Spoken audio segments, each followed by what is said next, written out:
Buongiorno a tutti e bentornati a Liberamente, variazioni e scorribande qui su Radio Libertà. Allora, stamattina vorrei proporvi un esperimento mentale. Sapete che l'esperimento mentale spesso nella fisica e più in generale, secondo molti filosofi della scienza, è decisivo per stabilire la correttezza o meno di una teoria. Bene, la teoria di chi vi parla è che viviamo all'interno di un'inaccettabile bolla faziosa, manichea, doppiopesista, ideologica fondamentalmente. L'esperimento mentale è il seguente. Mettiamo che un importante leader politico del centrodestra, diciamo pure Matteo Salvini, viene raggiunto a margine di un suo evento dalla troupe di una trasmissione giusta, una trasmissione dei buoni, una trasmissione che ha le idee corrette, politicamente corrette e accettabili nella buona società, diciamo Piazza Pulita di Corrado Formigli. Nella troupe c'è una collega, una giornalista, che gli rivolge alcune domande, diciamo normalmente incalzanti o cioè semplicemente banalmente non sdraiate. Matteo Salvini reagisce in modo totalmente scomposto, guarda male la collega, la irride, alza la voce, risponde: ma che cavolo mi chiede? Ma il senso della storia ce l'ha lei o no? E a un certo punto allunga una mano, afferra una ciocca di capelli della giornalista e fa il gesto di tirarla. Cosa sarebbe successo dopo? Cioè, che giorni staremmo vivendo? Staremmo vivendo dei giorni all'insegna dell'allarme macista. Tutte le prime pagine dei giornaloni aprirebbero all'unisono con la foto del reprobo, il politico di centrodestra nel nostro esperimento mentale, Matteo Salvini, e da profondissimi, pensosissimi e allarmatissimi editoriali sul sessismo della destra, su questi istinti parafascisti che mortificano la donna, i collettivi femministi, se non ora quando in testa, avrebbero annunciato un mese di manifestazioni contro il patriarcato del maschio italiano, europeo, occidentale, bianco, soprattutto se di destra ovviamente. Ci sarebbero già degli speciali, alcuni giornali avrebbero fatto degli interi allegati,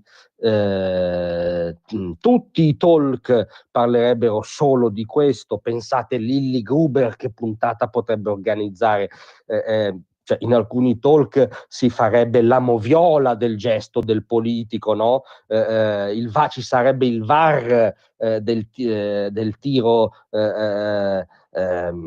alla ciocca di capelli della collega, si sezionerebbe il gesto per mostrarne l'inaccettabilità in tutti i suoi frammenti, e saremmo insomma all'interno di un allarme sociale. Sarebbe l'unico argomento di cui si parla e il politico, nel nostro esempio Matteo Salvini, non potrebbe più uscire di casa, probabilmente non avrebbe più cittadinanza nel dibattito, perché sarebbe appunto un orrendo maschio legato al patriarcato che si è permesso di allungare le mani, seppur senza violenza, ma di avere un atteggiamento intimidatorio, fortemente intimidatorio, compreso di contatto fisico, con una giornalista, nel nostro esempio di Piazza Pulita.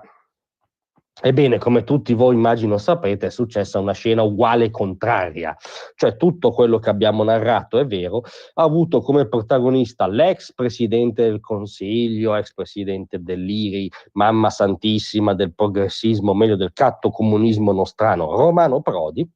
La collega ha il torto di essere una collega di una trasmissione non giusta, non pettinata, non una trasmissione dei buoni, ma Quarta Repubblica di Nicola Porro. Per il resto la dinamica è quella che vi abbiamo descritto. Non è che come dire, si è esercitata violenza fisica nel senso stretto del termine, questo la collega l'ha detto lei per prima. Si è però verificata un'inaccettabile scena intimidatoria, irrisoria di sopruso e di contatto fisico da parte di un importantissimo politico che è stato anche leader della Commissione europea, cioè un esponente del potere perenne del deep state italiano quantomeno, se non europeo, di cui si è sempre dichiarato al servizio, e una giornalista che aveva il torto di fare una domanda scomoda. Risultato, questa notizia sui giornaloni non è nemmeno apparsa, cioè nemmeno il giorno in cui è accaduto hanno fatto finta di citarla, almeno nascosta, ma almeno l'ABC del mestiere, no, l'hanno risolto non dandola.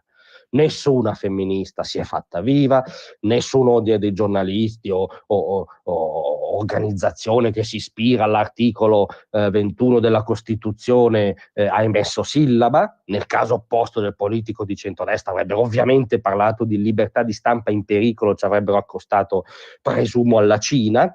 No, scusate, la Cina credo che sia un loro luogo di riferimento, diciamo a una dittatura non rossa ci avrebbero accostato.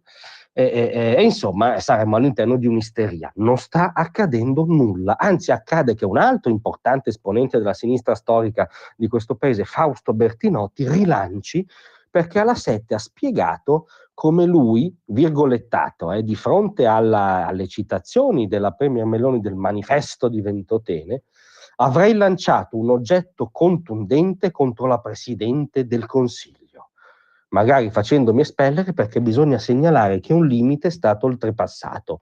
Quale limite? Tra l'altro, leggere letteralmente estratti di un manifesto, ma al di là di questo Bertinotti avrebbe lanciato un oggetto contundente. Lo dice tranquillamente, anche questa cosa passa. State nel nostro esperimento mentale, pensate un storico esponente del centrodestra italiano che dice che avrebbe lanciato un oggetto contundente contro Elly Schlein, che sì, nel nostro esperimento mentale un po' distopico, è Presidente del Consiglio, tanto non accadrà mai. Ma comunque nel nostro esperimento Elly Schlein è Presidente del Consiglio, un importante esponente storico del centrodestra dice che le lancerebbe addosso un oggetto contundente. Anche qui ovviamente saremmo in piena isteria, in pieno allarme fascismo. Cioè questa bolla doppiopesista è sempre più smaccata, sono sempre più senza ritegno, sono sempre più inaccettabili. Questa bolla doppiopesista va sempre smascherata e ricondotta alla sua essenza ridicola, perché sono ridicoli. Non ci parlino più del patriarcato, il macismo, il sessismo, le pari opportunità sul lavoro, e via discorrendo, dopo che non hanno detto una sillaba su questa scena indecorosa che ha avuto per protagonista Romano Prodi, che stasera peraltro Quarta Repubblica mostrerà, e vedremo lì se qualche anima bella batterà un colpo. Grazie a tutti, vi aspetto stasera alle 18.